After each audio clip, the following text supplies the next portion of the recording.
After my rebirth, I treated my husband, a special forces captain, like a complete stranger. When he returned home on leave, I immediately left for a business trip in the middle of the night. When his mother pressured us to have children, I handed over the divorce papers. This was all because, in my past life, it took me 50 years to realize that he only married me to appease his family. In his heart, his childhood sweetheart was his eternal white moonlight. It wasn't until the day of his funeral that I saw his will with my own eyes. He had requested that his entire estate be left to her, and even asked to be buried with her. When I opened my eyes again, I had returned to the exact day he brought her home to meet the family. This time, I will tear up the marriage contract in front of everyone. Lucas Miller, if anyone wants to be a substitute, let them. Later, he knelt in the pouring rain, begging me to come back. I stroked my pregnant belly and smiled thinly. Captain Miller, my current husband happens to be your direct superior. The phone in my hand vibrated violently. The screen displayed over a dozen unread messages from my best friend Chloe. At the very top was a trending link accompanied by a fiery red symbol. Special Forces Captain Lucas Miller, suspected of leaked photos, holding hands with childhood sweetheart Sarah Jenkins at a resort hotel in Miami. The attached photo was cruelly sharp. Under the harsh Florida sun, Lucas was in civilian clothes, his posture still as straight as a pine tree. He leaned his head slightly to listen to Sarah, a girl in a white dress whose smile was as radiant as a flower. The hand, once accustomed to holding a gun, with its distinct knuckles, was now naturally and tightly clasping Sarah's hand. Boom. My mind went blank. Immediately following was an earth-shattering pain. Memories, like shards of ice, carried the coldness and despair of my previous life and stabbed straight into my heart. It was this exact photo. In my past life, I saw this photo on this very day. I believed his words when he said he just happened to run into her and caught her when she tripped. I believed his parents when they said Sarah was just like a foster sister. Full of hope, I married him and became the rightful Mrs. Miller. And then what? It was decades of cold indifference, like a frog being boiled in lukewarm water. It was countless absences due to missions or unit business. It was me meticulously preparing a table of food only to watch it grow cold, receiving nothing but an icy, "I already ate" at the base. It was me gathering all my courage in the middle of the night to be close to him, only to be pushed away as he stiffened and said he was tired, maybe next time. A next time that never came. The humiliation was etched into my soul. I kept a hollow house alone, a military spouse counting the days until his rare returns, waiting until my black hair turned to white. I was like a devout believer, worshipping a love I thought was real, only to be repaid with years of him treating me like a stranger. When he took his final mission and never returned, I fainted from grief at the memorial service, struggling to organize his funeral. Yet, on the eve of the funeral, my mother-in-law, the woman I had cared for half my life, who had always treated me gently, coldly handed me a frozen will and said, Lucas's final wish was to be buried with Sarah. All his benefits, savings, and real estate are to be left to her. At that moment, my entire world collapsed. I didn't believe it. I went mad ransacking his belongings. Deep inside a locked bookshelf, I found several old leather-bound diaries. Opening them, I saw entries spanning from his awkward teenage years to his mature adulthood. Every word, every page was filled with Sarah. Sarah cried today because I didn't go to her birthday party. It hurts so much. I'll definitely make it up to her next time. Went to the park we used to play in as kids with Sarah. She's as cute as ever. Sarah said she wants to see the ocean in Miami. I must take her when I'm on leave. Even on our wedding anniversary, he wrote only one line, went home to deal with Avery, missing Sarah. Another bolt of lightning exploded in my head. It turned out he wasn't born heartless. He had simply given every ounce of tenderness, passion, and love to someone else, leaving nothing for me. And I, Avery Hill, after 50 years of devotion and 50 years of waiting, was nothing but a joke. I was merely him fulfilling a family responsibility, a pathetic and eyesore of a stumbling block in his and Sarah's touching love story. A lifetime of chastity like a widow, a lifetime of housework, a lifetime of serving his parents, and in the end, I didn't even have the right to be buried with him, nor did I get a single cent of his assets. Did I hate him? I hated him until my whole body shook. Did it hurt? My heart had long since been ground into ash. When I opened my eyes again, I had returned to the age of 24. At the very moment the photo that caused me 2 lifetimes of pain had just hit the trending searches. The phone was still vibrating. The name, Lucas Miller, flashed on the screen. He must have just finished his mission and seen the public outcry, so he was calling to coax me. In my past life, I answered the phone crying, listening to his full-of-holes explanations while aching for how hard he worked on his missions. But now, I simply hung up and blocked his number. My actions decisive and without a hint of hesitation. Then I walked barefoot across the cold floor to my desk and opened my laptop. My fingers were freezing, but my typing was incredibly steady. The bold title of the document read, Engagement Termination Agreement. The content was simple, the wording calm. I, Avery Hill, and Mr. Lucas Miller, having had an engagement arranged by our respective parents, now due to a lack of mutual feelings. After careful consideration, I have decided to cancel the engagement. From now on, we shall go our separate ways, and each of us may seek our own happiness. At the end of the letter, I signed my name, printed it out, and added my signature and thumbprint. I placed it in a manila envelope, sealed it, and called for an express courier. The recipient, Captain Lucas Miller, at a certain Special Forces unit. Once everything was done, I stood by the window and watched the delivery man below take away the envelope that would determine the fate of my life. I let out a long, heavy breath. All the choking frustration, the self-pity, the feelings of unfairness, and the resentment accumulated over 50 years seemed to dissolve into the air with that single breath. Lucas Miller, in this life, your love, your childhood sweetheart, and that heart-wrenching devotion of yours will have nothing to do with Avery Hill anymore. At the Special Forces base, in the captain's office, Lucas Miller had just finished a week-long field training exercise. He returned to the unit exhausted and covered in dust. Before he could even grab a sip of water, a communications officer walked in, holding an express envelope, his expression somewhat strange. "Captain, there's an express delivery for you." Lucas rubbed the bridge of his nose and took the envelope. Feeling the ordinary craft paper in his hand, he saw the 3 words, Avery Hill, clearly printed in the sender's section. In his sharp, cold eyes, a faint, barely perceptible flash of tenderness appeared. "It's Avery." He assumed she had sent some local specialties from home, or perhaps a letter reminding him to take care of his health. She was always like that, thoughtful and gentle. He casually tore open the envelope and pulled out the document inside. The bold text at the top of the page stabbed into his eyes like an ice-wrapped dagger. Engagement Termination Agreement. Lucas Miller's movements instantly froze. The exhaustion on his face was replaced by shock. He almost violently spread open the thin sheets of paper, his gaze fixed intensely on the cold terms and the familiar yet distant signature at the bottom. Due to a lack of deep affection and incompatible views, I have decided to cancel the engagement. May each of us seek our own happiness. Every word and every line felt like needles pricking his eyes. Ridiculous, he muttered, suddenly slamming the agreement onto the desk with a loud thud that made the nearby officer jump. His chest heaved violently, and his mind was a mess. Was it because of that photo? He had immediately ordered someone to handle the situation and suppress the trending search. And he was prepared to explain to her when he got back that it was just an accident, that Sarah had almost slipped, so he had merely caught her. How could she? How could she just send an engagement termination agreement like this? This wasn't the Avery Hill he knew. The Avery Hill he knew was gentle and understanding, perhaps even too submissive. Even if she was furious, she would at most just get watery eyes and stay silent. She would never do something this absolute, leaving no room for retreat. "Captain?" the communications officer asked tentatively. Lucas took a deep breath, trying to suppress the surging emotions and restore his usual cold demeanor, but his clenched fists betrayed the turmoil in his heart. "It's nothing. You may leave." The officer felt as if he had been granted a grand pardon and hurried away.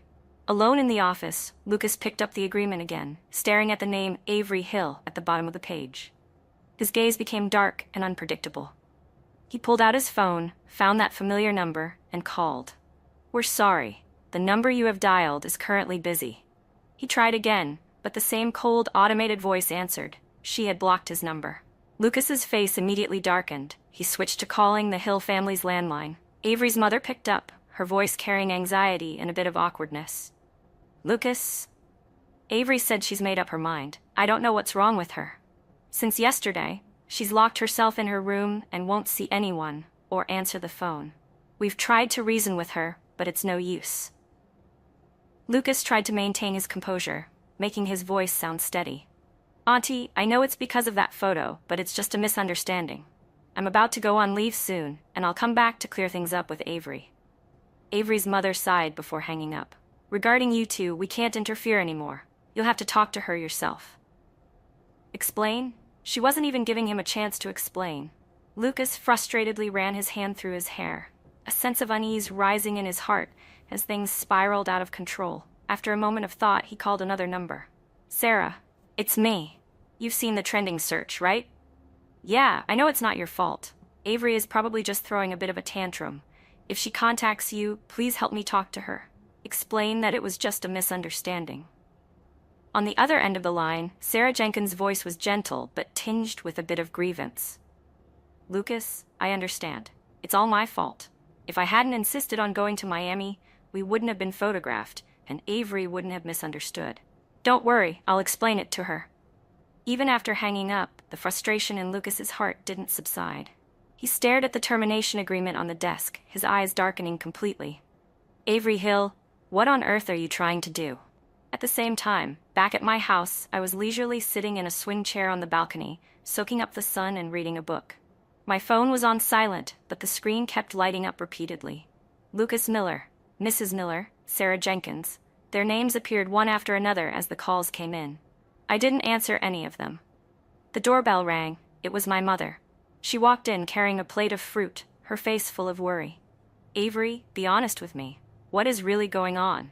Lucas called the house and said it was just a misunderstanding and that he's waiting for. That he will come back and explain everything clearly. Canceling an engagement is no small matter.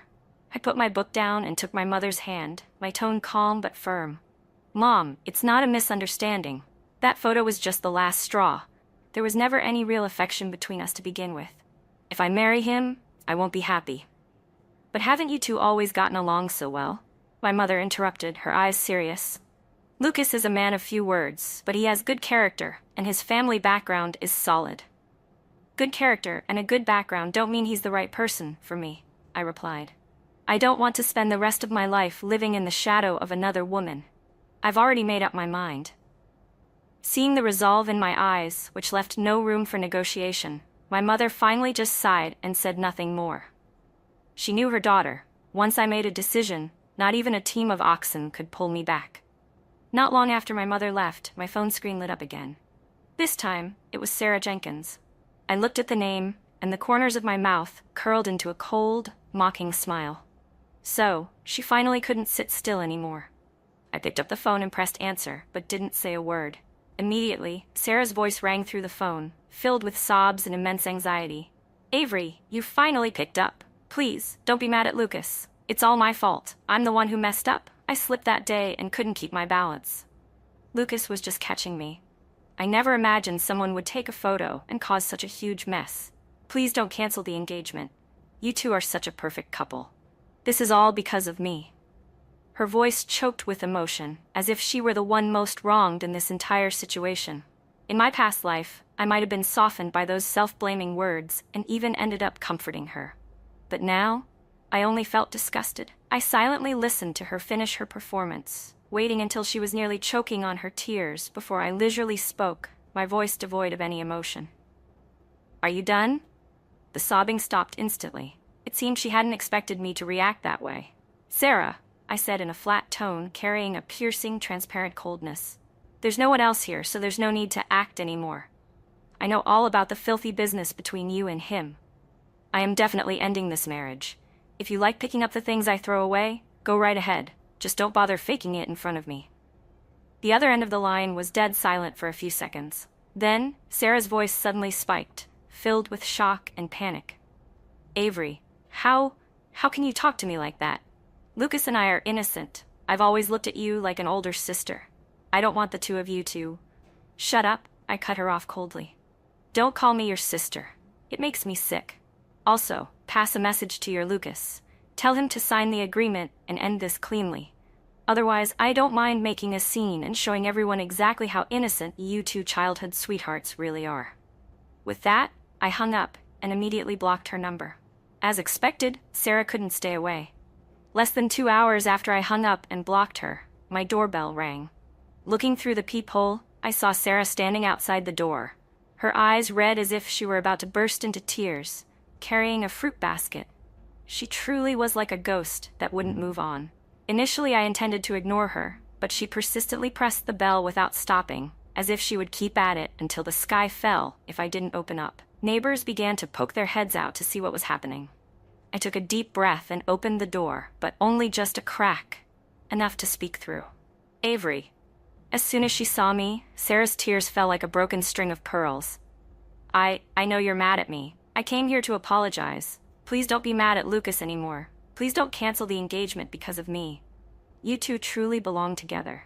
Her voice wasn't too loud or too soft, just right for anyone in the hallway to overhear. I leaned against the doorframe, crossing my arms over my chest, and watched her act without a single expression on my face. Are you done? If you're done, then leave. Seeing how indifferent I was, Sarah bit her lip as if she had just reached a difficult decision. Suddenly, with a loud thud, she knelt straight down on the concrete floor in front of my door. Avery, I'm begging you on my knees. Please forgive me.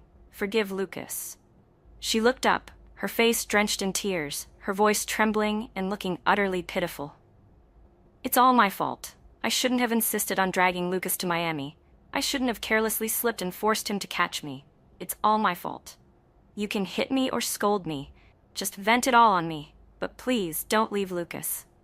This kneeling display made quite a bit of noise. The auntie living across the hall immediately opened her door, standing there frozen in shock at the scene. And that was exactly the effect Sarah wanted. To kneel there, shoulders trembling, looking for all the world like a white lotus battered by the wind and rain, enough to make anyone who didn't know the truth feel a surge of pity. In my past life, she used these same tactics of playing the victim to step-by-step push my relationship with Lucas Miller into a dead end. And every time Lucas saw her being hurt, he would pity her even more and turn around to blame me for being narrow-minded. Unfortunately for her, this life was different. I didn't rush to pull her up like I did before, nor was I moved in the slightest by this display. I just looked down at her from above, my gaze filled with undisguised mockery. Sarah, what kind of scene are you playing at this time? My voice was nonchalant, almost curious. The self-sacrifice play? Moral kidnapping? Sarah's crying hitched for a moment. She was clearly taken aback. She hadn't expected me to react like that. The neighbor across the hall couldn't help but chime in. Avery, you should at least talk things over properly. The poor girl is already on her knees. Ma'am, I said, turning to the neighbor with a polite but distant tone. This is a private matter between her and me. You don't know the full story.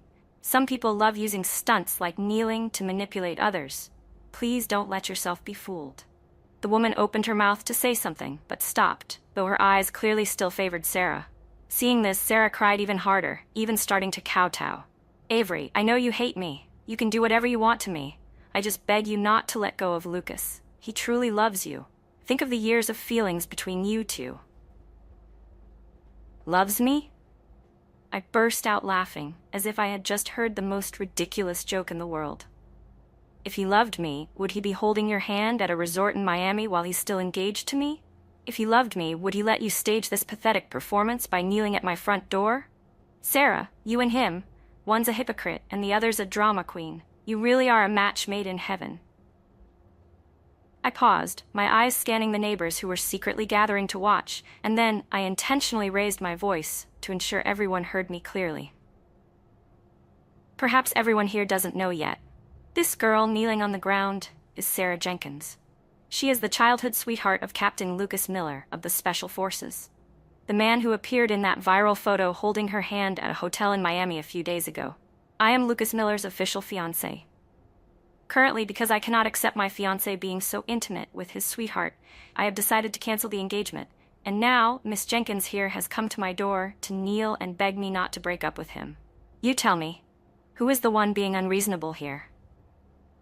My words were clear and logical, and the situation flipped instantly. The neighbors' gazes shifted immediately from sympathy to contempt and amusement.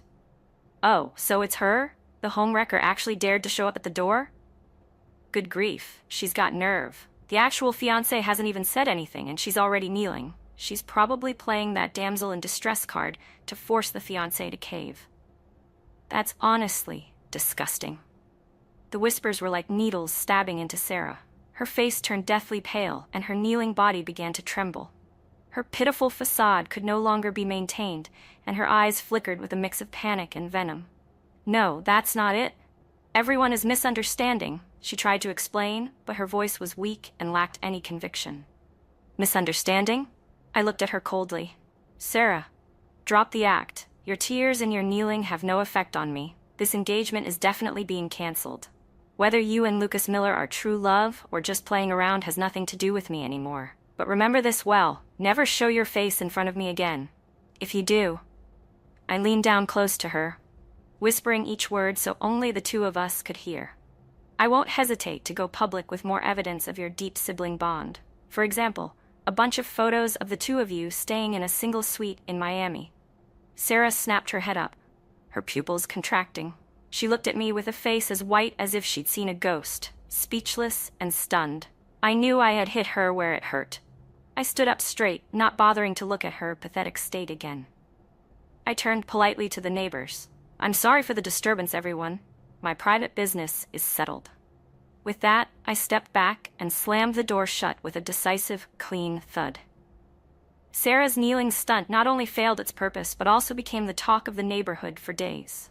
I heard that later, the Miller family had to come and take her away in a state of utter embarrassment, having lost all face.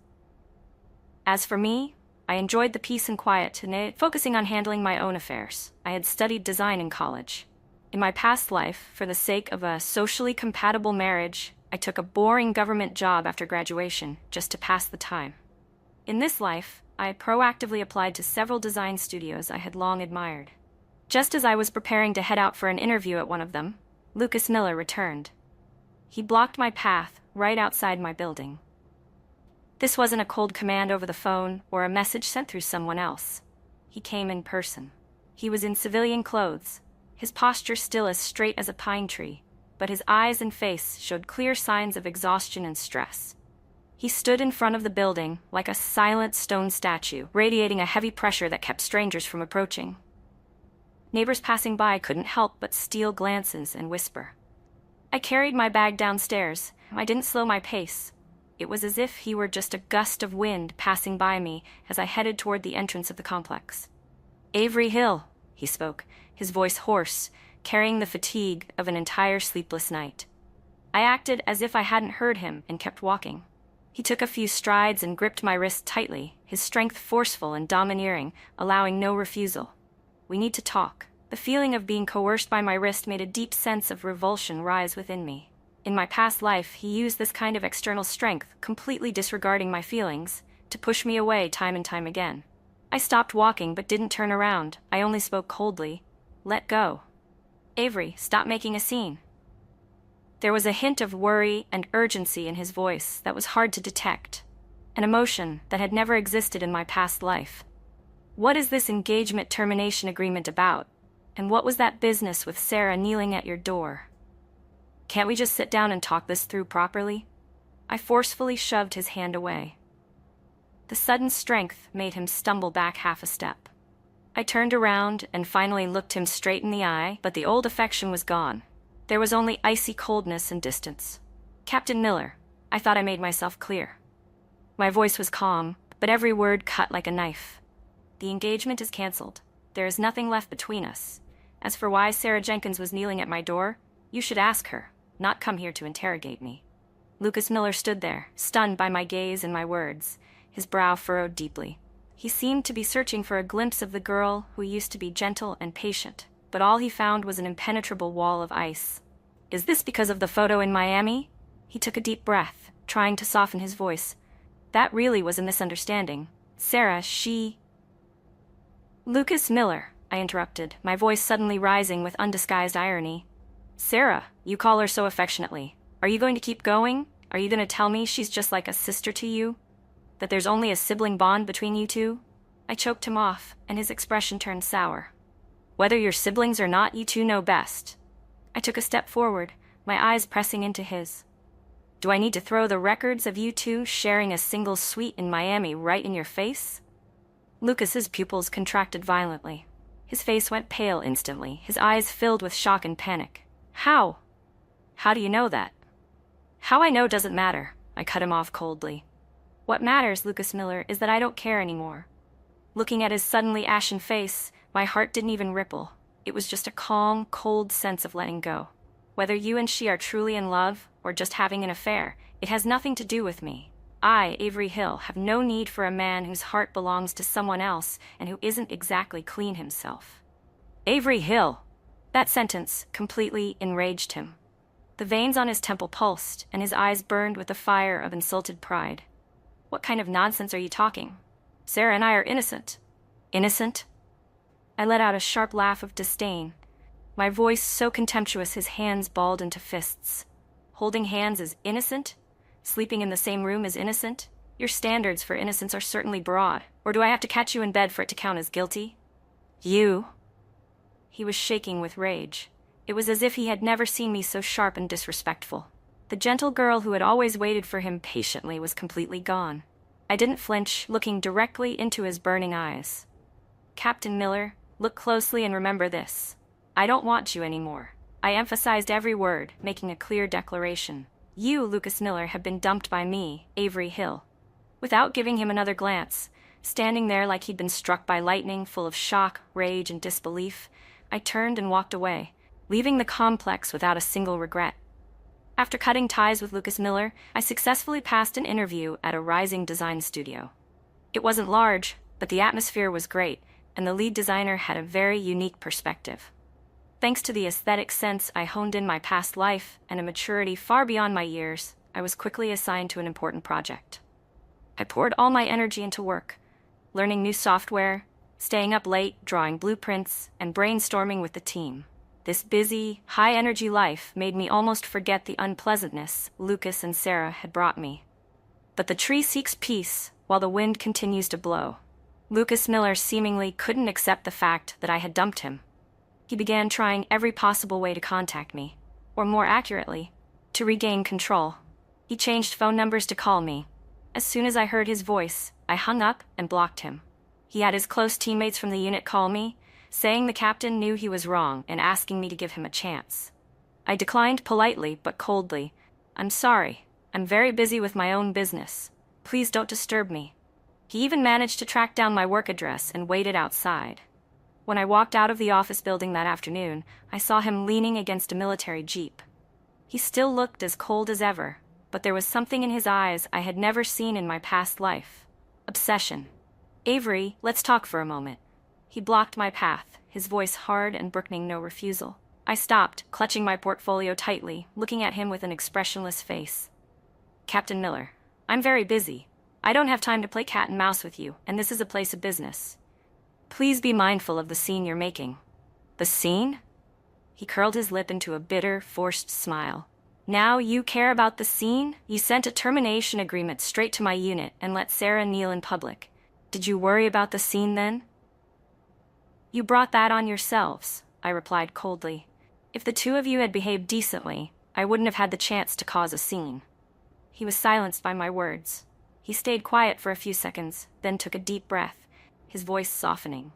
Avery, I was wrong about what happened before.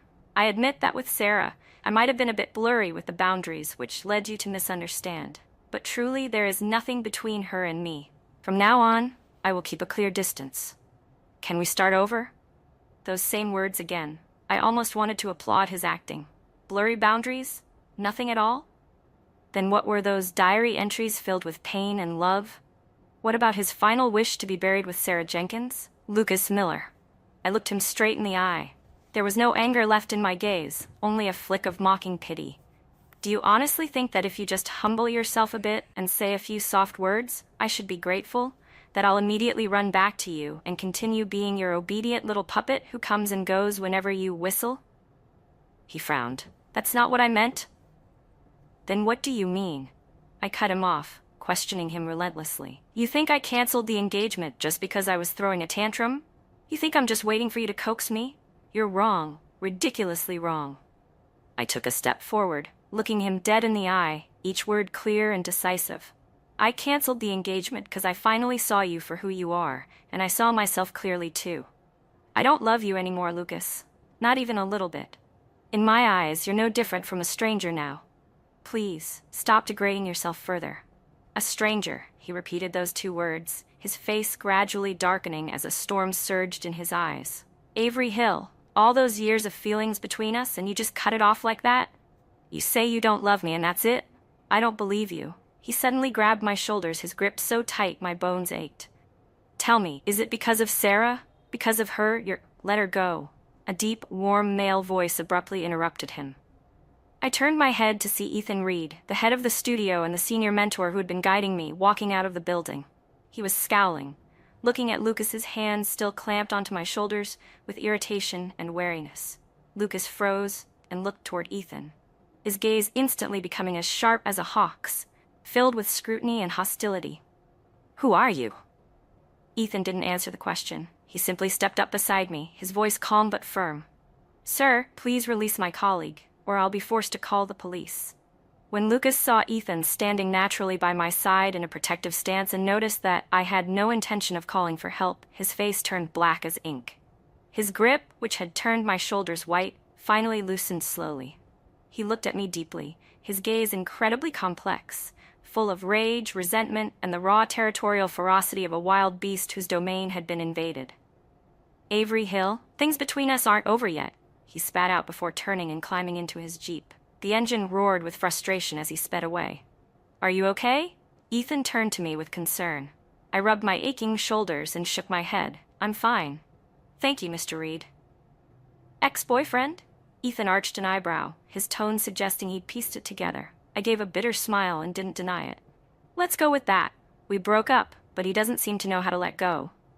Ethan nodded and didn't pry further. He only said, Next time, if you're working late, just let me know. I'll drive you home. It's best to keep as much distance as possible from people like that. My heart warmed slightly. Thank you, Mr. Reed. I looked in the direction where Lucas's car had disappeared, my eyes turning cold. Not over, Lucas? You think this is still the past life where you can control everything? It seems it's time to make you and your childhood sweetheart lose hope once and for all. I pulled out my phone and messaged a financial reporter I had contacted previously. Someone with a sharp nose for hot leads regarding government bidding projects that the Miller Group had recently entered. I have some insider info regarding their competitor, the Grand Horizon Group. You might be interested. That anonymous message was like a stone thrown into a pond. The ripples spread beyond my imagination. Within days, the business world was buzzing with rumors that Grand Horizon was involved in unfair competition. While no one named names, the finger was clearly pointed at murky connections between them and certain insiders.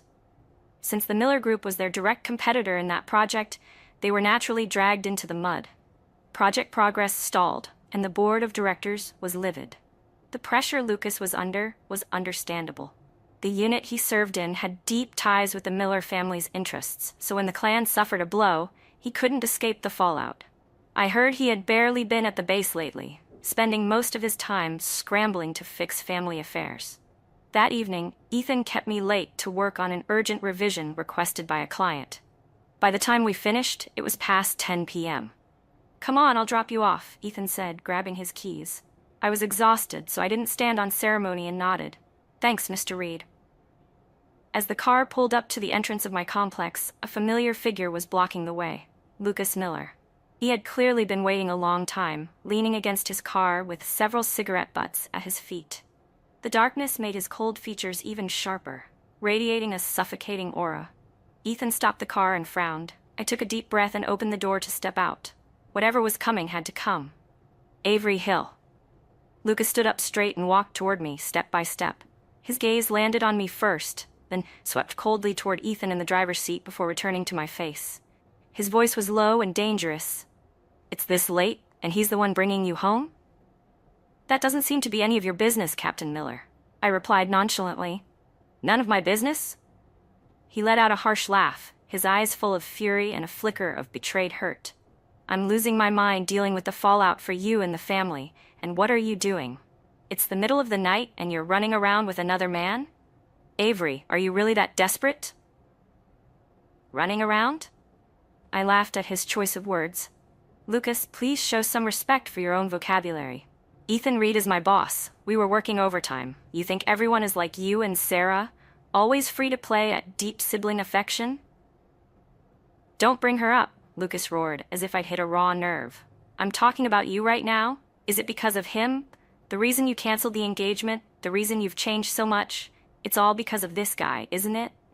He pointed directly at Ethan in the car, his eyes murderous. You're the one being irrational, Lucas, I snapped back. All the suppressed grievances and rage of 2 lifetimes felt like they were about to explode. We broke up a long time ago. Who I'm with and what I do has nothing to do with you. By what right do you interrogate me? By the right of a man whose heart is full of Sarah Jenkins but still hangs on to me. By the right of someone who enjoyed my sacrifices while calling me narrow-minded? What gives you the right? My voice rang out in the quiet night, trembling with emotion but filled with absolute finality. Lucas Miller froze at the sound of my shout. He looked at me with bloodshot eyes, his entire body bristling like a porcupine on the defensive. It seemed as if, for the first time, he truly realized that the girl standing before him had completely changed. He parted his lips as if to speak, but the explanations and arguments he had carefully prepared now felt like a pathetic joke in the face of my undeniable accusations. At that moment, Ethan Reed stepped out of the car. He walked over and stood by my side, completely ignoring Lucas. He gently patted my shoulder and handed me a tissue, his voice warm. Are you okay? That simple gesture was enough to push Lucas over the edge. He stared at Ethan's hand resting on my shoulder, his eyes reddening like a provoked beast. Suddenly, he swung a fist toward Ethan. Damn it. Stay the hell away from her. Mr. Reed? I cried out in panic. Ethan reacted with lightning speed, dodging the punch, but his expression turned cold as ice.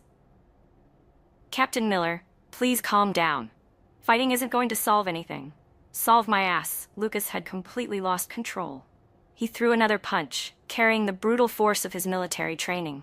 As the two were about to brawl, the apartment security guards, hearing the commotion, came running over. Neighbors began turning on their lights and peeking out. Stop it! One more swing and I'm calling the police, the guard shouted. Lucas was panting heavily, his fists clenched tight as he glared at Ethan, then back at me. His eyes were streaked with blood and a desperate, frantic energy. Avery Hill, fine. You're good. You're real good, he hissed, the words ground out from between his teeth. Fine. He turned around, ripped open his car door, and the engine roared like a wild animal's scream as the vehicle sped off into the night. I leaned against Ethan's car, utterly drained, and finally let the tears fall. They weren't from a broken heart, but from a weary sense of liberation. Ethan stood beside me in silence, asking nothing more. I knew that after tonight's ridiculous drama, whatever tiny shred of sentiment remained between Lucas and me had been completely exhausted.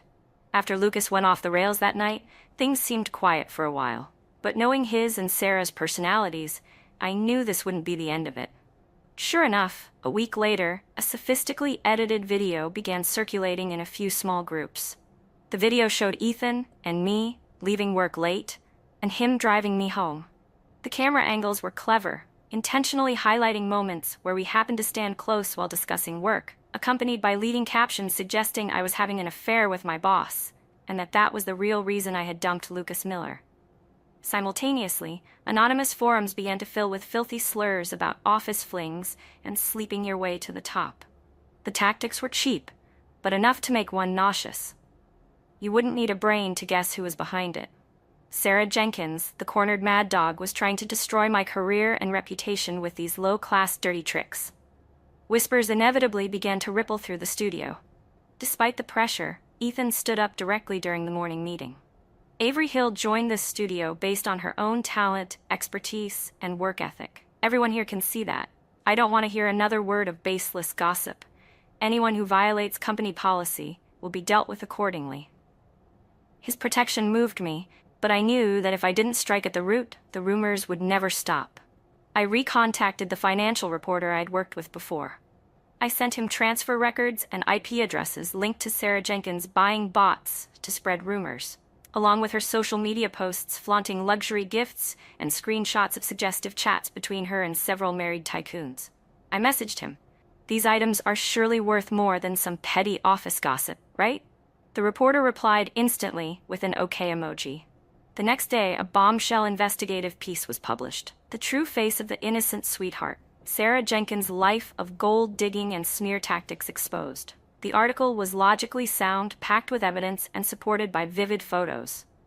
It laid out every detail of how Sarah manipulated multiple men for profit and hired teams to spread fake news to tear others down. The article was like a bomb that immediately took the internet by storm. The rumors targeting me collapsed instantly. All eyes turned toward Sarah Jenkins. My God, she's a pro at time management, accepting gifts non-stop while playing the innocent girl. I'm gonna puke. Turns out she's a homewrecker who couldn't get in, so she turned to slandering the fiancé. Captain Miller must have been played by her too.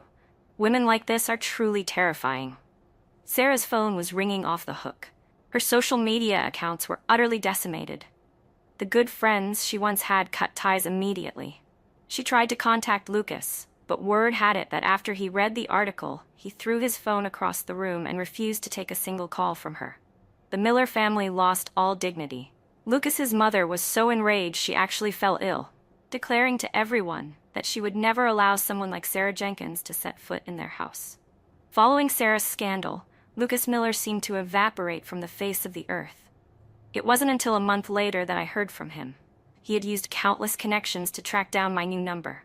His voice was so hoarse it was almost unrecognizable, filled with an extreme exhaustion.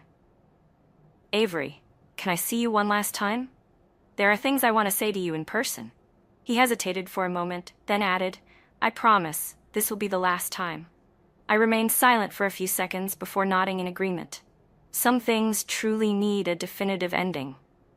We agreed to meet at a quiet tea house in a private room. When I saw Lucas Miller again, I almost didn't recognize him. He was gaunt, his eyes were sunken, and he was covered in unkempt stubble. There was no trace left of the cold, heroic aura he once possessed. He was just a broken, haggard man crushed by reality. Seeing me, his eyes flickered with a complex swirl of emotions before settling into a dark, somber gloom. You're here, he said, his voice raw and gravelly.